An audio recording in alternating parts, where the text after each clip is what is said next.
Hey everyone, just a quick reminder. Only about 25% of you watching are subscribed to the channel.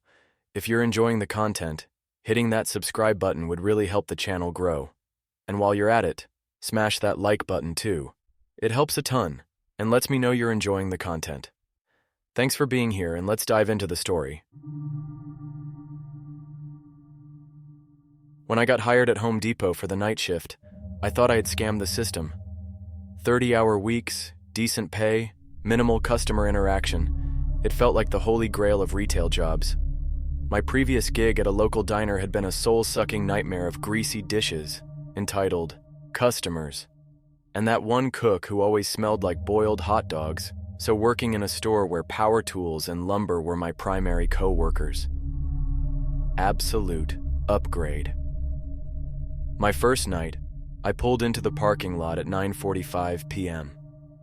The store had already closed, so I entered through the back employee entrance, where a group of overworked, caffeine-fueled stalkers loitered outside, smoking cigarettes like they were trying to forget something. Their expressions ranged from apathetic to borderline haunted, but I chalked that up to the soul-crushing reality of retail.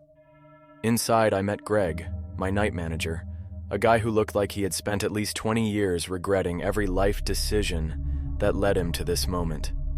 He had the posture of a man who had seen things he couldn't talk about, and the energy of someone who only kept going out of spite. He handed me a bright orange apron and grunted, "You knew?" "Either that or I'm a very committed shoplifter," I said, attempting humor. Greg didn't laugh. He just sighed, handed me a crumpled piece of paper and said, "Read these rules. Follow them. Or don't. But if you don't, you won't last long." I glanced down at the list, expecting the usual corporate nonsense, something about safety procedures and clocking in properly. But instead, it read, "If you hear a power drill running but no one is using one, leave the aisle immediately. Avoid aisle 17 after midnight. If you see someone standing there, do not talk to them. If a forklift starts moving on its own, do not try to stop it. Let it finish its job. The man in the orange apron is not an employee. If he asks for help, tell him you're off the clock and walk away. Before clocking out, count your coworkers. If someone extra is there, do not acknowledge them. Leave immediately." I squinted at the list, then looked up at Greg. This some kind of initiation hazing? Like, you guys trying to scare the new guy? Greg didn't even smirk. He just muttered, "Break a rule. See what happens."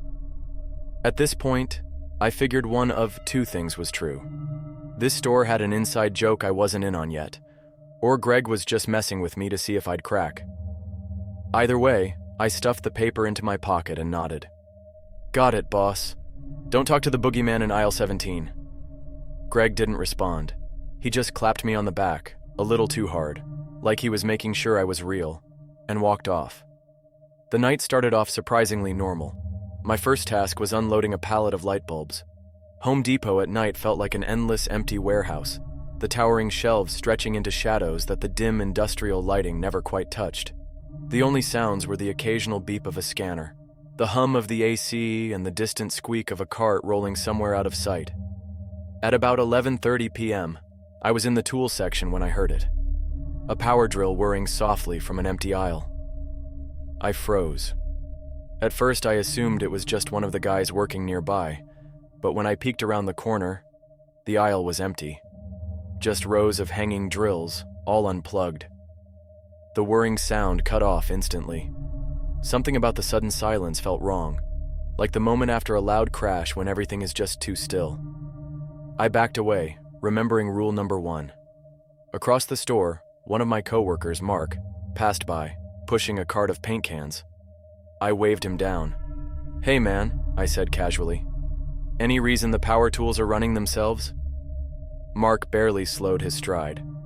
"Don't ask questions you don't want answers to." Then he was gone. I exhaled sharply. Maybe this was all some elaborate prank. Maybe Mark and Greg were playing into the creepy late-night vibes just to mess with the newbie. Or maybe... The whirring sound returned. This time it was closer. I left the aisle, fast. By the time midnight rolled around, I had almost convinced myself that the drill thing was just a wiring issue or a prank. I had settled into the mind-numbing rhythm of stocking shelves, zoning out to the repetitive motions. Then, while I was hauling a box of nails toward hardware, I heard it. The motion sensor light in aisle 17 clicked on. I wasn't anywhere near it. I stared at the empty aisle.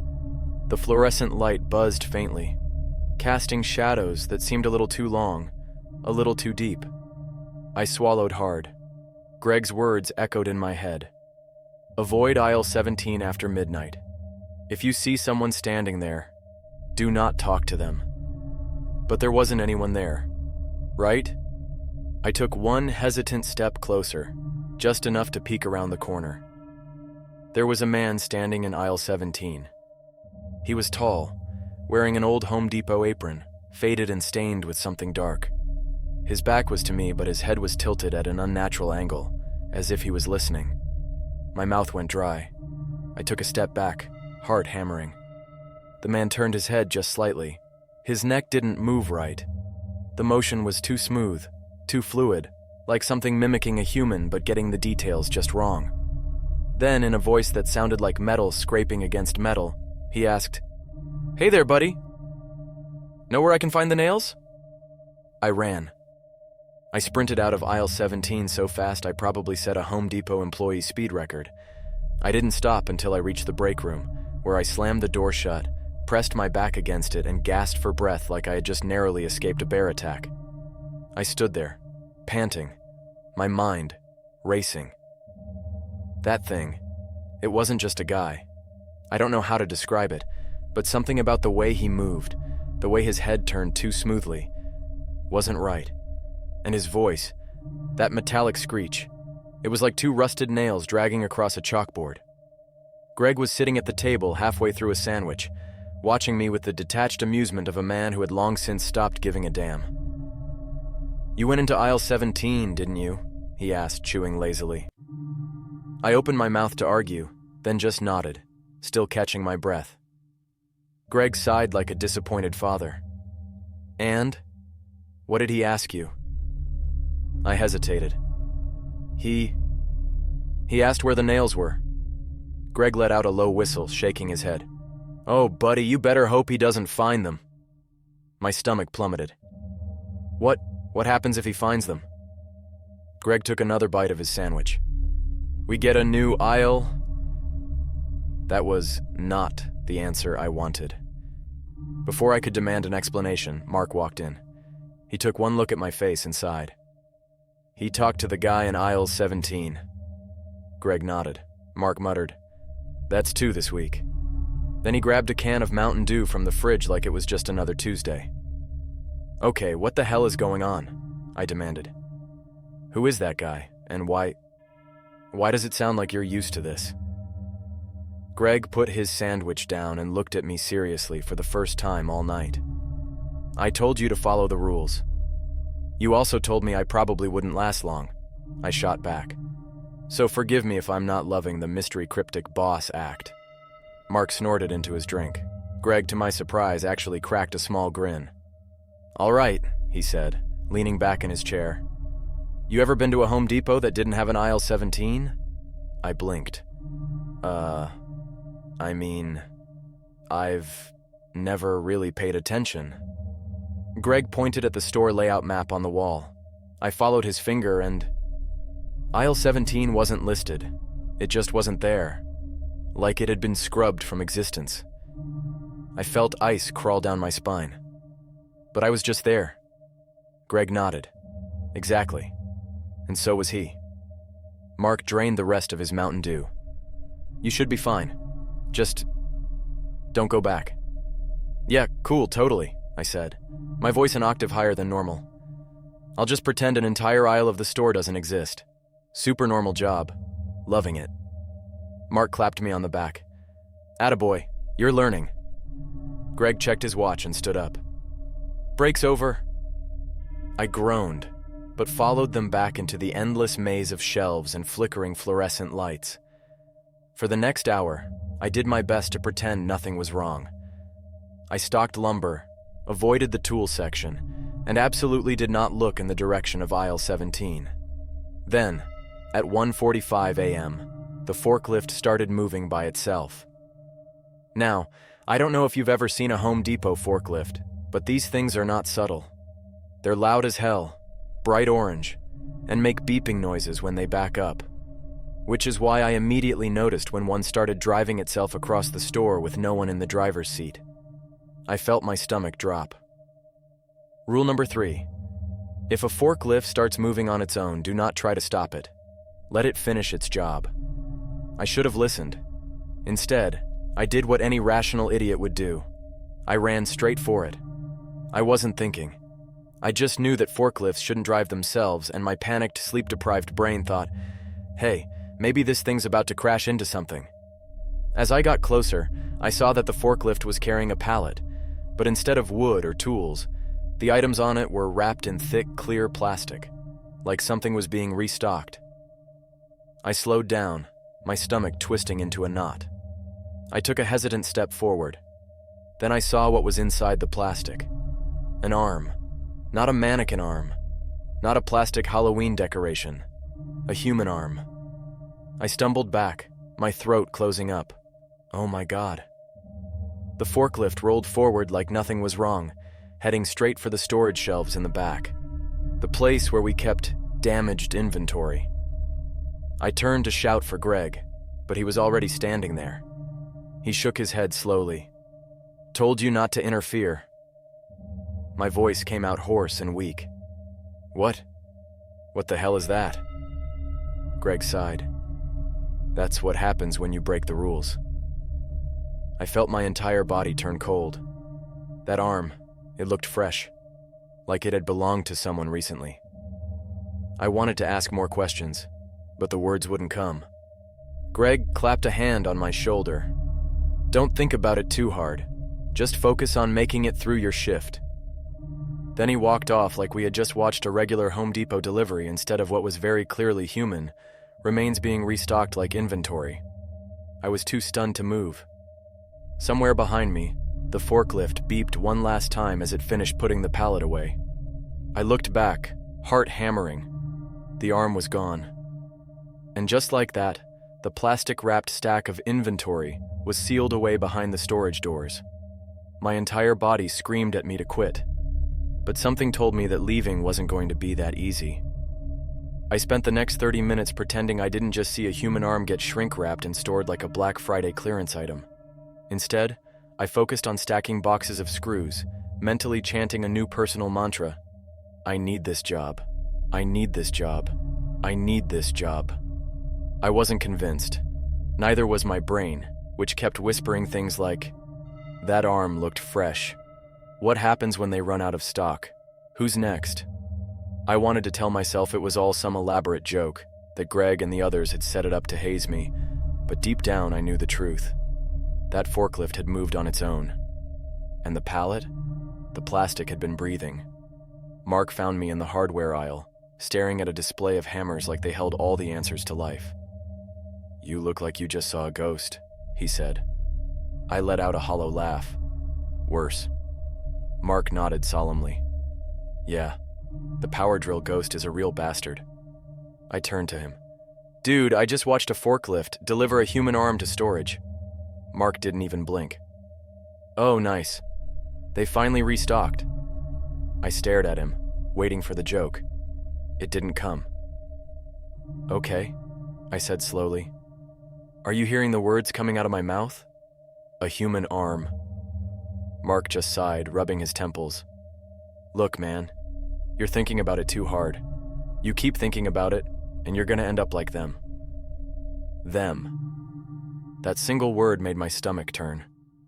Before I could ask him to elaborate, Greg's voice crackled over the walkie-talkie clipped to Mark's vest.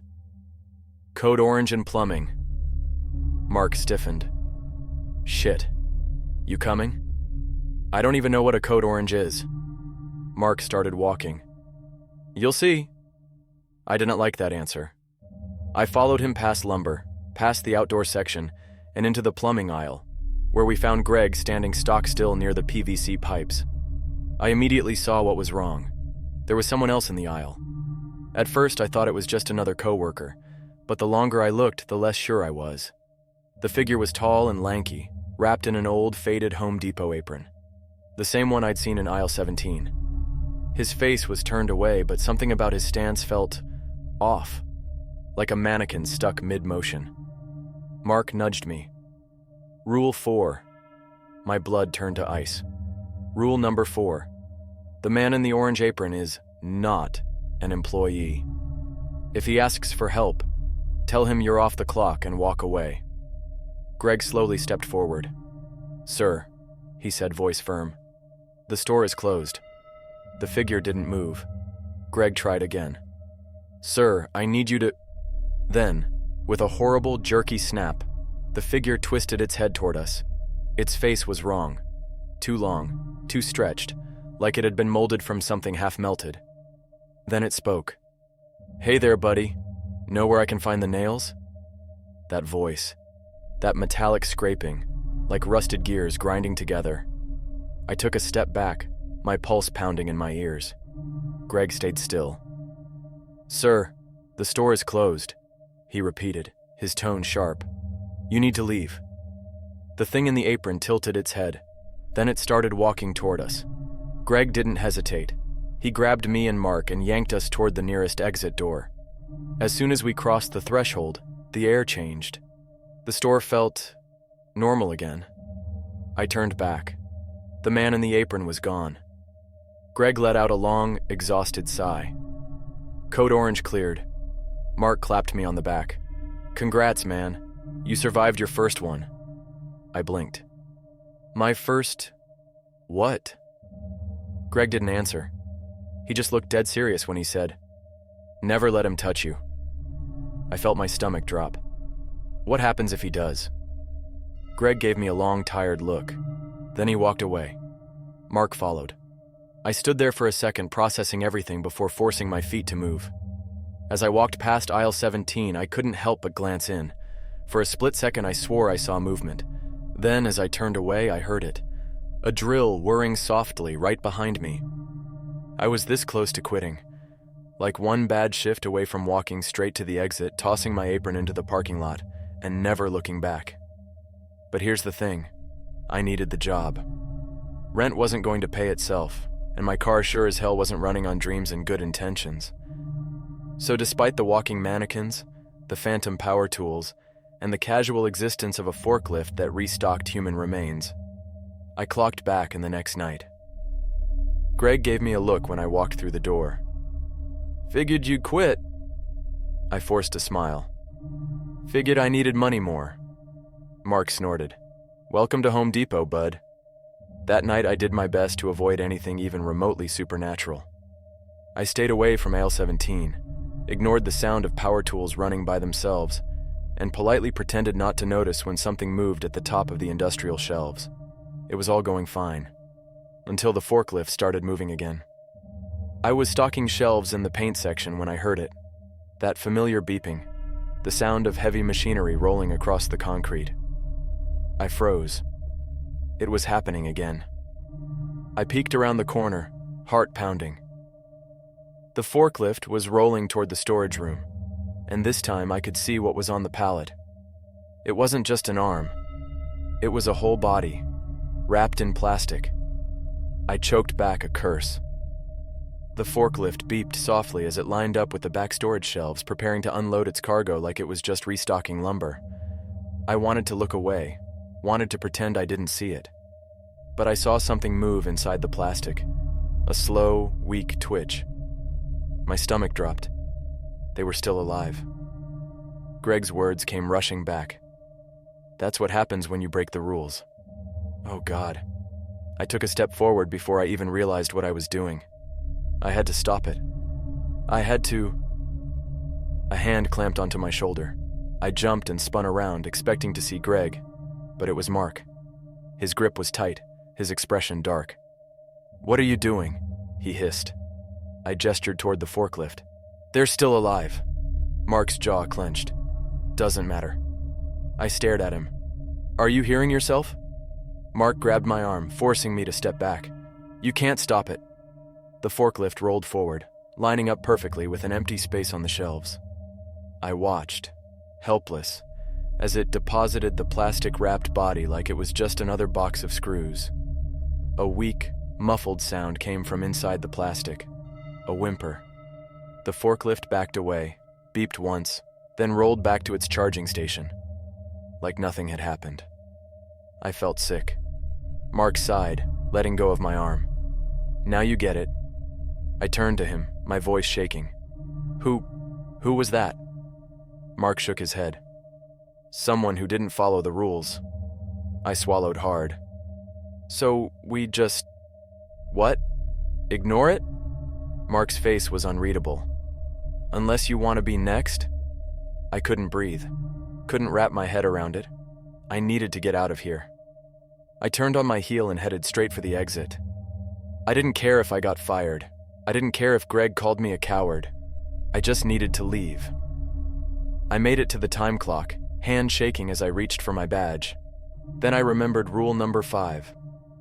Before clocking out, count your coworkers. If someone extra is there, do not acknowledge them. Leave immediately. I glanced around. The other night shift workers were gathered near the exit, getting ready to clock out. I counted. Once. Twice. There was one extra person. I felt my stomach turn to lead. The extra person was standing right by the time clock.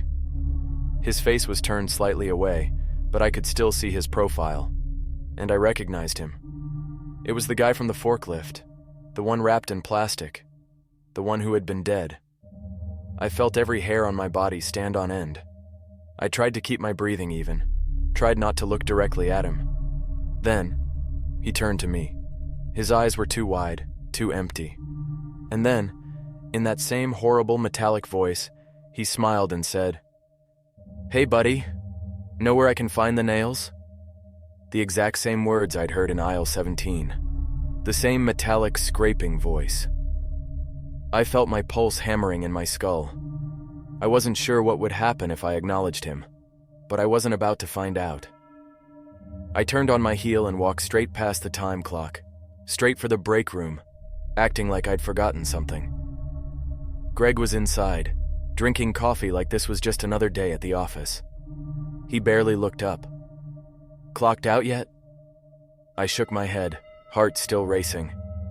There's an extra person." Greg sighed like I'd just told him we ran out of cleaning supplies. "All right, wait here." I watched as he walked out of the break room, calm as ever. I crept to the door, peeking just enough to see what would happen. Greg stopped near the time clock. He didn't say a word, just looked at the extra guy, the plastic-wrapped corpse who wasn't supposed to be here. The thing just stared back, still smiling. Then, as if it had just realized it had been caught, it tilted its head slightly and took a step backward. Then another. Then it walked away, slipping into the aisles and disappearing into the store like it had never been there. Greg waited a few seconds, then turned back to me. "All clear." I exhaled a breath I hadn't realized I was holding. Greg walked back in and sat down, completely unfazed. I finally spoke. "Who was that?" Greg shrugged. "No one." I stared at him. "That was the guy from the forklift." Greg sipped his coffee. "No, it wasn't." I wanted to scream. Greg looked at me like I was the idiot in this situation. "You really think that was a person? You really think a guy just got shrink-wrapped into storage and then walked out 5 minutes later like he was taking a break?" I didn't have an answer. Greg sighed and stood up, stretching. "Look, kid, I get it. You're still trying to understand the rules. But here's the thing. You never will. It's just the way things are." I hated that answer. Greg tossed his empty coffee cup into the trash. "Go clock out, get some rest. You've got another shift tomorrow." I wanted to quit. I wanted to leave, get in my car, and never step foot in this cursed store again. But I knew it wasn't that simple. Because what if they didn't let me leave? I didn't quit. Not because I wanted to stay, but because I had the sinking suspicion that leaving wasn't up to me anymore. Greg made it sound like the store itself was in control. Like the rules weren't just guidelines, they were survival instructions. And the moment I stepped into aisle 17 on my first night, I had already become part of it. So I did the only thing I could. I showed up for my next shift.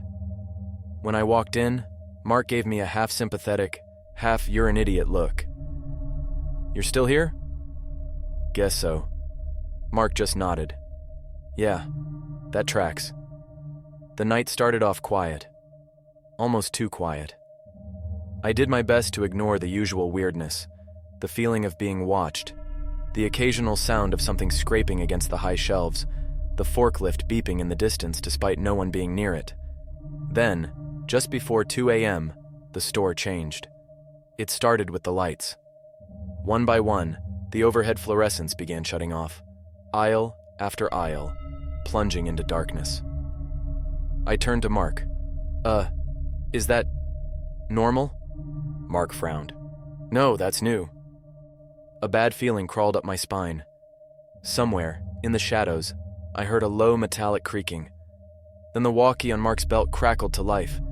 Greg's voice came through, low and sharp. "Get to the break room, now." I didn't need to be told twice. Mark and I took off, weaving through the aisles as more and more lights blinked out above us.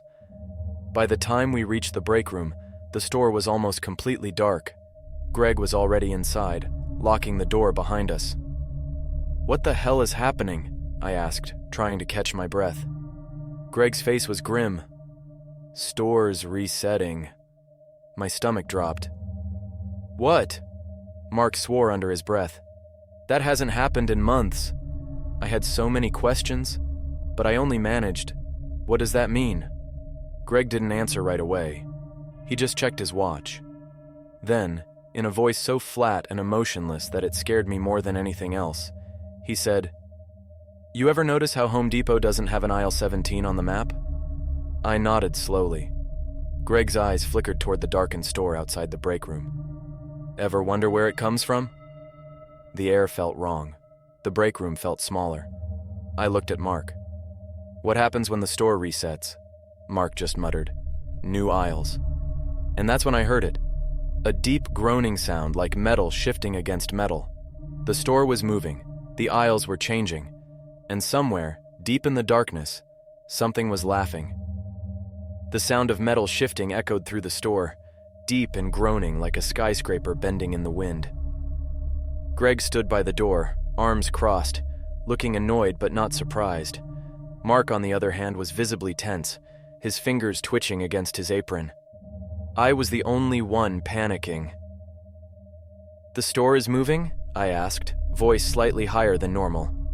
"Like, actually shifting?" Greg sighed. "What do you think happens when we get a new aisle?" My stomach turned to stone. Aisle 17. That wasn't just some haunted corner of the store. It had been added. Mark muttered, "Happens every once in a while. They expand." "They?" I asked. Greg didn't answer. Another horrible creaking sound rattled the ceiling, and for the first time, I realized the store felt bigger. I don't know how to explain it, but the dimensions weren't right anymore. Like I could feel the space stretching, growing, the aisles shifting behind the break room walls. Then, the lights came back on. Mark exhaled. "It's over." Greg unlocked the door. "Not quite. We need to check." "Check what?" I asked.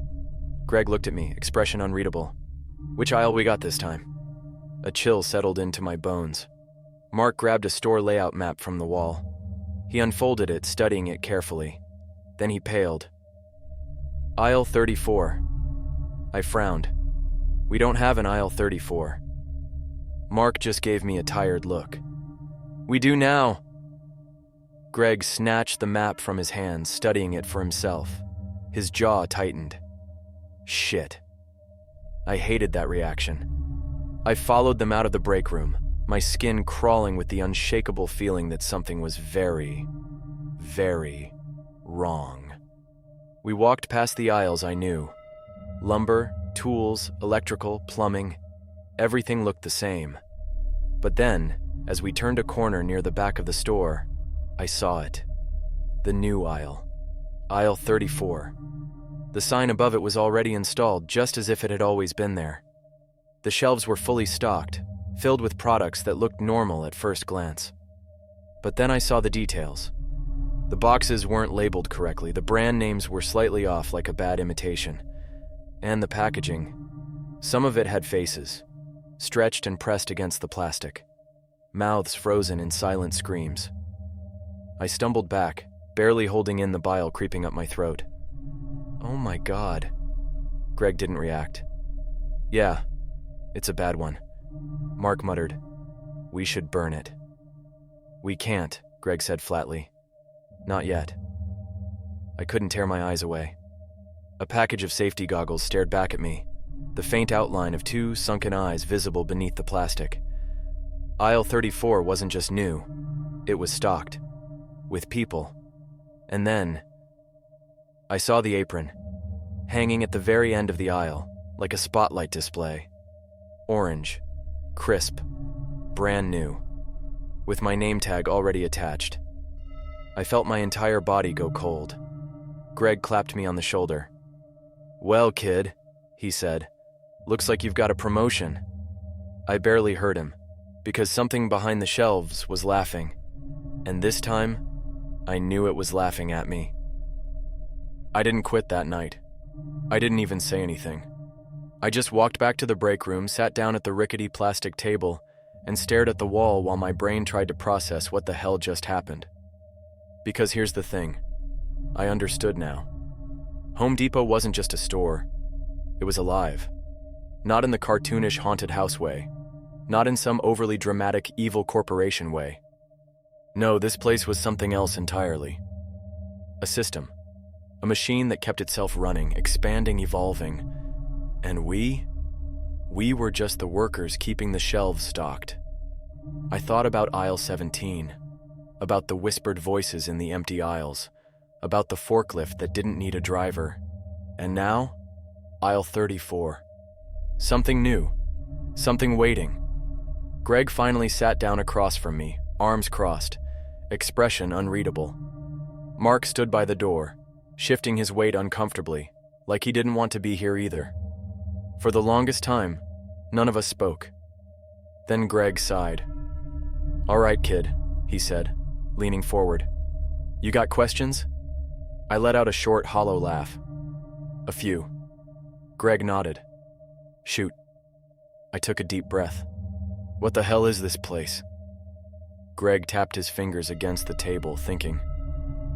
Aisles don't just exist, kid. They come from somewhere. I frowned. What does that even mean? Greg exhaled, like he was choosing his words carefully. You ever wonder how big box stores can expand overnight? How they can rearrange their layouts without shutting down for weeks? I blinked. I mean, I always figured corporate just... Greg cut me off. Corporate doesn't do shit. The store does. A chill settled over my skin. I thought about all the times I'd walked into a Home Depot or a Walmart and thought, didn't this used to be over there? Like the aisles had rearranged themselves. Because maybe they had. I swallowed.